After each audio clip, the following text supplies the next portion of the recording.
জাতিকে সুষ্ঠু ও সুন্দর নির্বাচন উপহার দিতে জিহাদ ঘোষণা করেছে নির্বাচন কমিশন।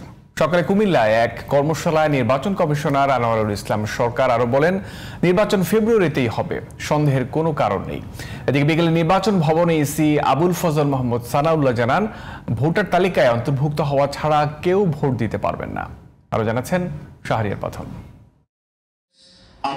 ত্রয়োদশ জাতীয় সংসদ নির্বাচনের প্রস্তুতির অংশ হিসেবে সোমবার সকালে কুমিল্লায় বাংলাদেশ পল্লী উন্নয়ন একাডেমি সম্মেলন কক্ষে নির্বাচন সংশ্লিষ্ট কর্মকর্তাদের দায়িত্ব পালনে চ্যালেঞ্জসমূহ নিরূপণ ও উত্তরণের উপায় শীর্ষক কর্মশালার আয়োজন করা হয়। এতে অংশ নেন নির্বাচন কমিশনার আনোয়ারুল ইসলাম সরকার।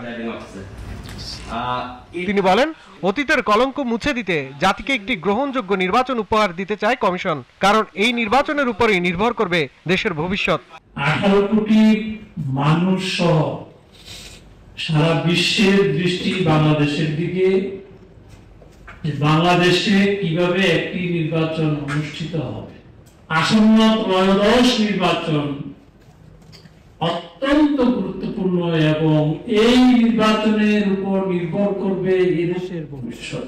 আর বিকেলে আগারগাঁওয়ের নির্বাচন ভবনে প্রবাসী বাংলাদেশিদের সাথে ভার্চুয়াল মিটিং এ অংশ নেন ইসি আবুল ফজল মোহাম্মদ সানাউল্লাহ। তিনি বলেন, প্রবাসী ভোটারদের নির্বাচনের 20 দিন আগেই পোস্টাল ব্যালটে ভোট দিতে হবে।